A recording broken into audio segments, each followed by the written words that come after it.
I did some photography the other day, and it was, I don't know, I don't know exactly what my subject matter was because it was this nebulous kind of exploration of identity. It's a little bit funny actually because I went to Little India, and there's this element of being a tourist in your own city. And I found myself taking these pictures, but faced with this kind of thin layer of identity when it came to Indian heritage, Indian clothing, some like Muslim restaurants, little knickknacks that they put in the window with Arabic on it. So there was this kind of this I don't know what the word is. I can't be sure what my photography was saying because there were all these things at play, mostly intellectually at play, as opposed to any kind of um, you know um, real felt kind of emotional experience to it. Um, but yeah, I felt like a tourist in Little India, even though I am of Indian ancestry. But I'm from Trinidad, so there was this, and I have been living in Canada for 20 years. So I mean, at some point you gotta think, well, that's 20 years, really. I've never even been back to Trinidad since then, so I don't know how to feel in these situations except for kind of dismantling them and kind of categorizing them in with respect to what I know when it comes to identity and my education, my background, the imagery itself, the history of Little India, et cetera, et cetera. So there's a there was a real artificial nature to the photographs, and they're posted on Spiralvent if you want to see them. You'll know which ones they are. And I kind of intentionally made them a little bit messy and kind of odd looking. I'm not sure how effective that was in getting my point across. But Yeah, they definitely said something about identity, and I think a lot of it was made up on my part. It definitely didn't scream Trini. It screamed Little India. But Yeah, so the photographs are there if you want to see them. Um, I didn't. Yeah, I don't know what to tell you about those photographs. They do have that allusion to identity politics and that allusion to who you are as a Muslim and et cetera, et cetera. Um, so it brings me to my second point. I kind of wanted to discuss this quote that it's at the bottom of the Spiral Vent page. I forget who said it, but it was basically saying that it is necessary that there be sinning for the clergy to exist, and I guess the clergy of any of the major religions, right? Sinning is their cause. Like that's what they're there for. So it is necessary that there be sinning in society, and it kind of came back to the whole institutionalization of intersectionality. Um, we know for a fact, like if we looked at the Lindsay Shepherd case, that intersectionality is something that is, and identity politics is something that is institutionalized. It's in government and it's in the administration of universities.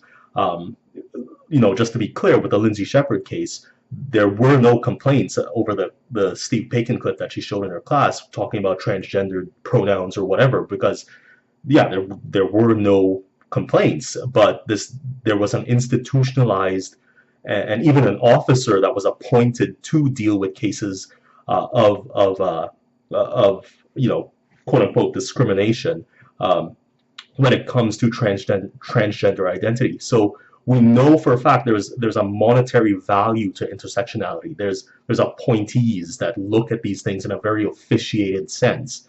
So we know it's within the structure of our governments and universities, and I'm sure it translates well into society and the way we view society and communities, et cetera, et cetera. So yeah, I mean, so who constructs these identities, right? Like, I mean, it, there needs to be support for these paid positions.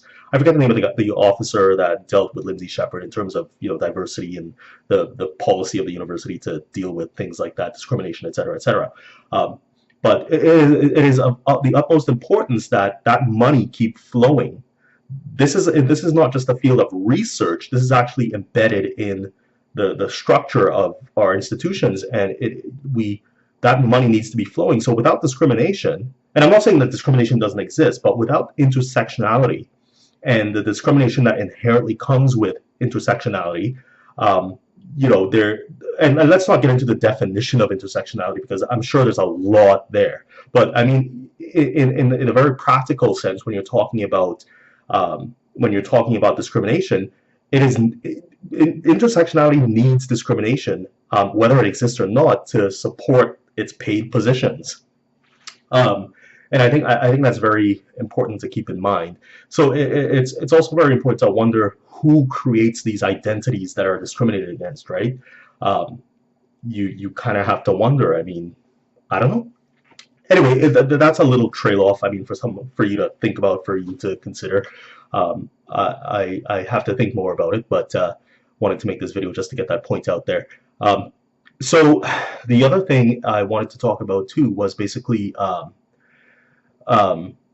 I forget her name, Tasmil Nasreen. She's a Bengali writer that wrote this book about um, religious fundamentalism from a woman's perspective, Islamism from a woman's perspective, and just basically how fundamentalism affects women in Asia, Southeast Asia, and in India. She was exiled to India, etc., etc. So my first point is that basically I think that a lot of people do get affected by Islamists and their agenda in certain countries. Bangladesh is a big one.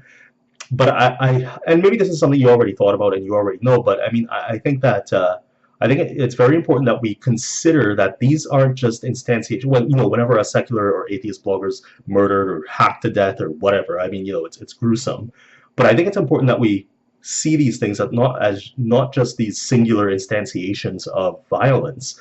They're not just murders. I mean, the targets are pretty clear. It's pretty clear who they're targeting and why they're targeting them. And I think we need to open up the debate a little bit, to talk about the identity of atheists and secular bloggers and writers, especially writers and maybe especially women. I don't want to make it too, as Armin Navabi from Atheist Republic would say, even people who are moderately religious are victims of religion in a certain sense. Their minds are hijacked by nonsense, basically.